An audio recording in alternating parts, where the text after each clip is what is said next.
Hello student आज हम लोग पढ़ने जा रहे हैं class 7 geography chapter first environment का सेकंड वीडियो। इसके पहले बच्चों हम लोग एक वीडियो ऑलरेडी पढ़ चुके हैं।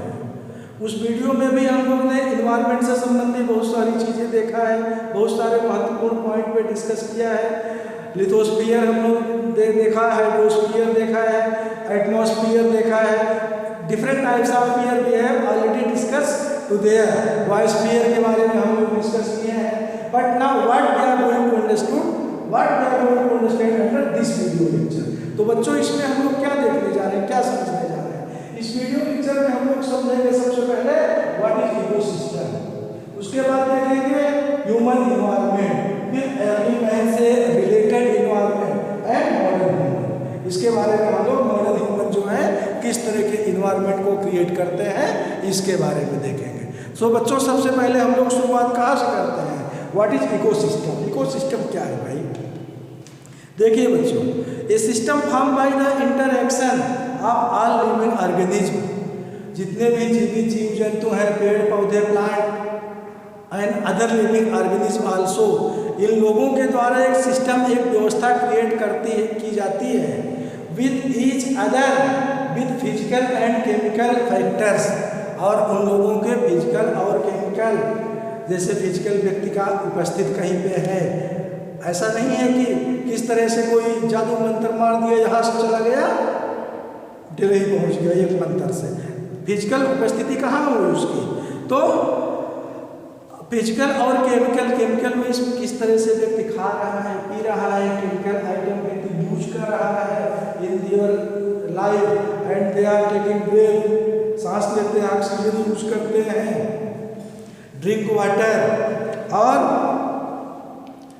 Factor of the environment in which they live, और जिसमें वो जीवन यापन करते हैं।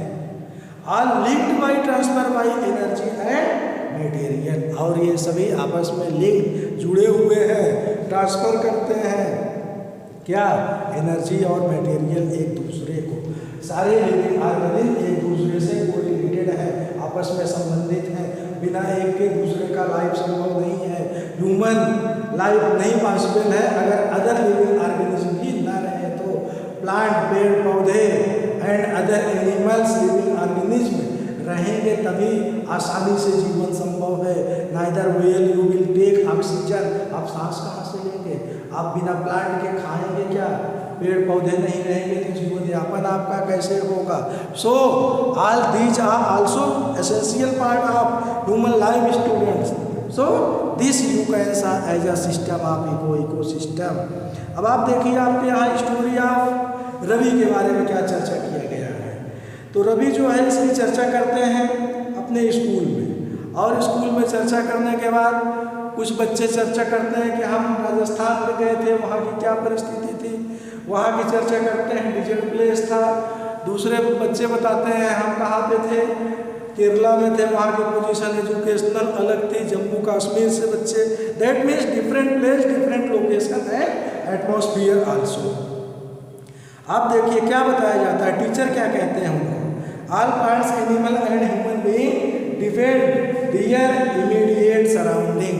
वो कहते हैं कि जितने प्लांट्स, जितने ह्यूमन बीइंग, लिविंग ऑर्गेनिज्म सब हैं, वो सब आपस के वहाँ के सराउंडिंग वातावरण पे आधारित हैं, उसी के अकॉर्डिंग उनका लाइफ संभव होता है।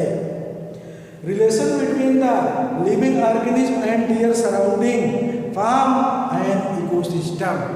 अब आप देखिए, लिविंग ऑर्गेनिज्म जितने जीव जंतु हैं, जितने लोगों का जीवन सर्वाइवल होता है, उनके अगल बगल का एटमॉस्फियर, टेम्परेचर, क्लाइमेट, ये सभी कंबाइन होने के बाद क्या बनता है? That is called as a ecosystem.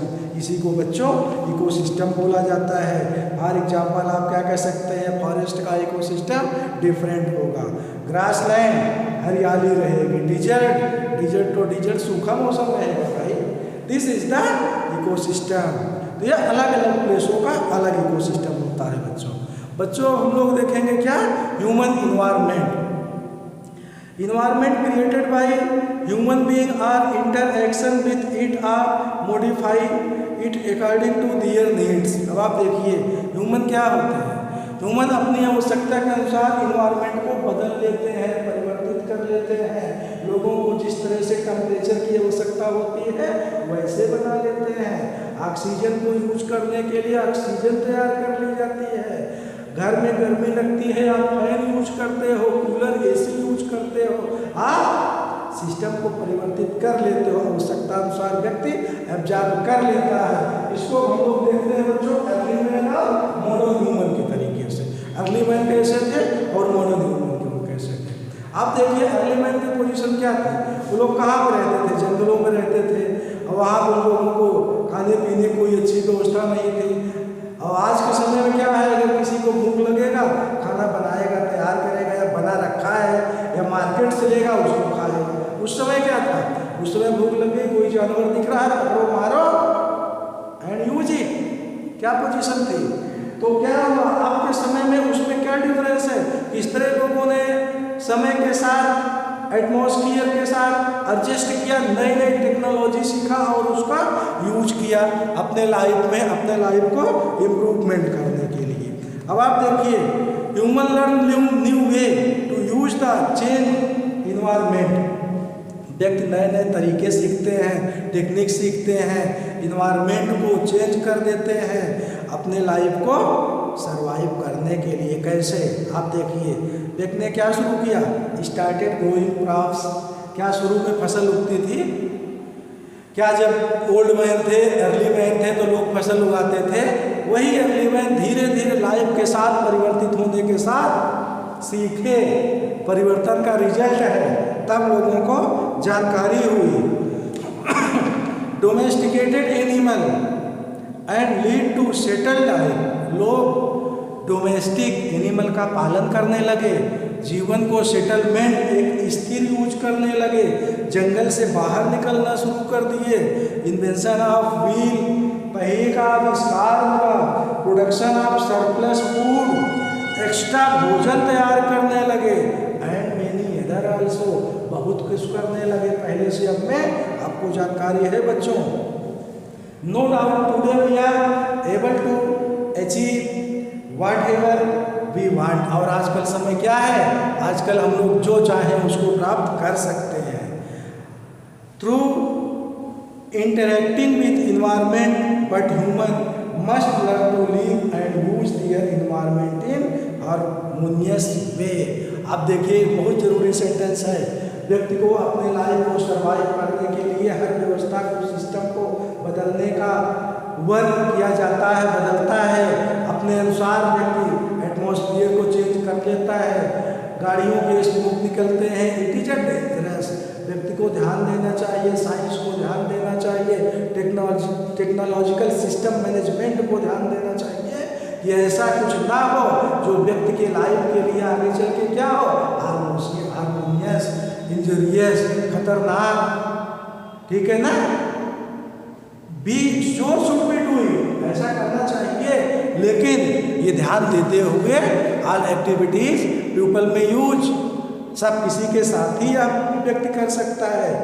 So a perfect balance of necessary between the nature and human environment. इसीलिए नेचर और ह्यूमन इन्वायरमेंट के बीच एक परफेक्ट बैलेंस की बहुत बड़ी आवश्यकता है। इसका मतलब क्या होगा? Nature, natural things, natural environment and human environment. Natural environment जो नेचर के द्वारा दिया जाता है, ह्यूमन एनवायरनमेंट जो ह्यूमन खुद अपने अकॉर्डिंग उसको क्रिएट करता है, कन्वर्ट करता है, चेंज करता है। तो चेंज करते समय ऐसा ना हो कि इतना ज़्यादा चेंज कर दीजिए कि आगे चल के वो क्या हो, dangerous for yourself, for rays of sun. इस तरह कुछ ना हो कि सूर्य की किरणों के लिए नुकसानदायक होने लगे, वो सूर्य की अल्ट्रावायलेट किरणें आपके ऊपर आने लगे, आप एक बेनिफिट के लिए जबरदस्त नुकसान में पड़ जाए। So students it's also should be understand, इसलिए इसको भी हम लोगों को समझना चाहिए। तो बच्चों हम लोगों ने क्या देखा इस वीडियो में? इस वीडियो में हम लोग ने देखा इकोसिस्टम के बारे में। इकोसिस्टम किस तरह से आपस में human being and other all living thing के बीच में इंटरेक्शन और अंडरस्टैंडिंग है जिससे व्यक्ति जीवन यापन करता है। अलग अलग प्लेस के डिफरेंट इकोसिस्टम हो सकते हैं। और हम लोगों ने क्या देखा, ह्यूमन इन्वायरमेंट। ह्यूमन इन्वायरमेंट में हम लोगों ने मुख्य रूप से अर्ली मैन किस तरह से इन्वायरमेंट को क्रिएट करते थे और आजकल मॉडर्न मैन किस तरह से इन्वायरमेंट को अपने अनुसार ढाल लेते हैं, बदल लेते हैं, अपने जीवन यापन को आगे बढ़ा रहे हैं। साइंस टेक्नोलॉजी डेवलप हो रही है। So students, this is the complete your this video and chapter also. तो आप लोग का यहाँ पे बच्चों ये चैप्टर और ये वीडियो भी कंप्लीट होता है। इसके बाद बच्चों हम लोग किसी अगले वीडियो में अगले चैप्टर के साथ मिलेंगे। सो बच्चों, थैंक्स एंड बाय बच्चों।